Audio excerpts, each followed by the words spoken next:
et notre sentinelle, Georges Grosy. Je voulais juste revenir sur le Brexit, parce que vous savez, il y a eu beaucoup de contre-vérités qui ont été dites, et le projet de la City dont on parle, c'était ce que les Britanniques appelaient le Project Fear. Moi, je regarde pas les plans sur la comète, je regarde les chiffres et la réalité, c'est que le chômage au Royaume-Uni est un plus bas historique, et aussi que de grandes entreprises, que ce soit Nissan, Google, Facebook, etc., investissent en masse au Royaume-Uni, et ils investissent pas pour 2 ans, pour 3 ans, pour 4 ans, ils investissent il y a 300 PME qui sont en train de partir pour 10 ans.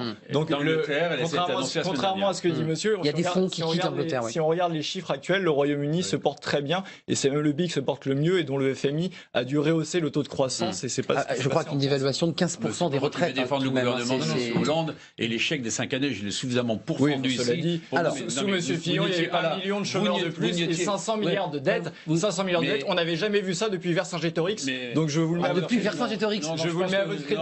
Je vous le mets à votre crédit. On n'était pas en euros à l'époque. Juste une chose, la crise financière de 2010, celle-ci vous l'avez pas vue, il ne s'est rien passé en France. Mais je vous invite à relire tout ça et vous verrez que vos connaissances s'amélioreront. Je le connais très bien, monsieur. Vraiment. Georges, vous êtes notre acteur pour savoir. Oui, bien sûr. Vous êtes notre sentinelle.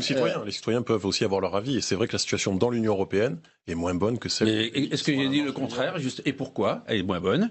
Parce que la politique qui a été conduite ces 5 dernières années est une politique qui n'a pas permis. Les années avant. Mais oui, malheureusement. Non, mais c'est malheureux. Je ne peux pas vous rappeler quand même. C'est passionnant parce que c'est un débat autour de l'Europe. On a évidemment. Vous avez tous les trois. Quand tous les grands choix sont définis par l'Europe, il est évident qu'on ne peut pas exonérer il n'y a aucune l'Europe de la politique appliquée sans que la France dise oui. Vous le savez bien sûr. Il n'y a aucune. Les traités européens n'existent pas, monsieur. Il n'y a aucune transcription d'une loi européenne, d'une directive. Il n'y a aucune transcription d'une directive qui ne se fasse sans que la France, à un moment ou un autre, n'ait pas dit oui. Mais si elle n'est pas d'accord, si elle n'est pas d'accord, elle est condamnée.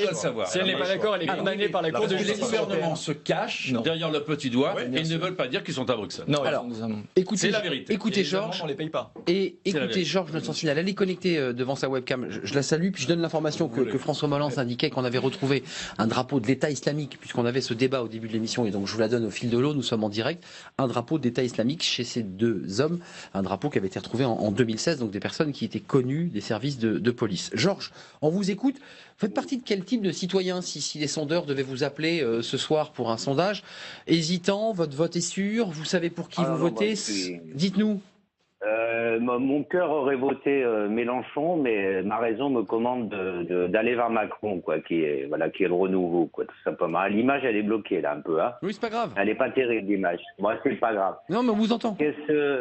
Oui, donc voilà, je suis pas du tout indécis et je pense que c'est plus que 60%, ça s'est consolidé pour Macron. Je crois qu'il tourne autour des 70 maintenant.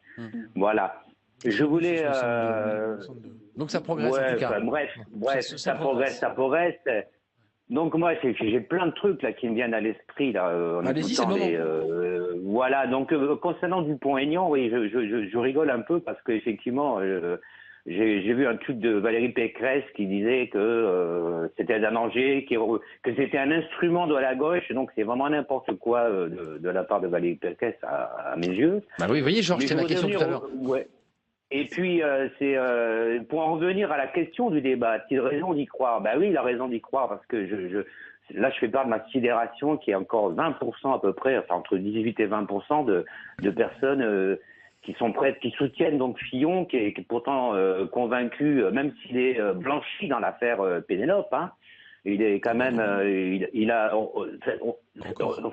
démontré une cupidité, une avarice, le parjure, tout ça, je me dis, mais c'est incroyable qu'il y ait encore 20% de gens qui le soutiennent. Donc voilà. Merci Georges. Ce d'autant plus que Sens commun maintenant le soutien, il a évoqué d'entrer au gouvernement. Le MNR avec Maigret vient de rejoindre, appel à soutenir Fillon au premier tour. Alors je voudrais à monsieur Vigier, qui est quelqu'un de modéré. Comment il peut ressentir ça? Quelqu'un de l'UDI, quoi. Allez-y, Philippe Vigier. Vous êtes interpellé? C'est une question qui est posée. C'est vrai que la justification sur Europe 1 de François Fillon, c'est de dire, moi, je peux gouverner avec des gens de sens commun, jusqu'à François Baroin, le laïc, celui qui défend les valeurs laïques. Et puis c'est vrai, Georges, je vous interpelle, vous êtes un modéré, comment le MNR qui apporterait son soutien, l'idée quand même que François Fillon est en train comme ça d'aller chercher des voix au Front National, c'est ce qu'on lit, c'est ce qu'on entend. Qu'est-ce que vous dites ce soir? Non mais je me souviens de 2012, on expliquait tous les jours que Nicolas Sarkozy allait chercher des voix au Front National. C'était un procès qui lui était fait régulièrement. Moi, vous savez, je suis modéré, j'ai jamais changé, je suis au centre droit de la vie politique française, c'est très simple. toutes les choses qui iront dans le bon sens, on les soutiendra. J'ai pas de doute pour le moment sur le projet tel que François Fillon va le décliner.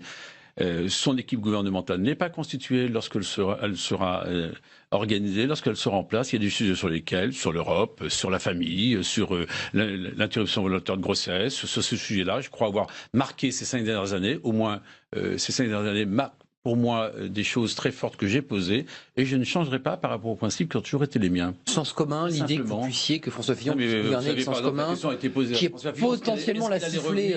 Est-ce qu'il allait revenir sur l'IVG? Mais il a répondu non, terminé, c'est un procès qu'on a essayé de monter contre lui, PMA et GPA, il n'a pas changé d'avis.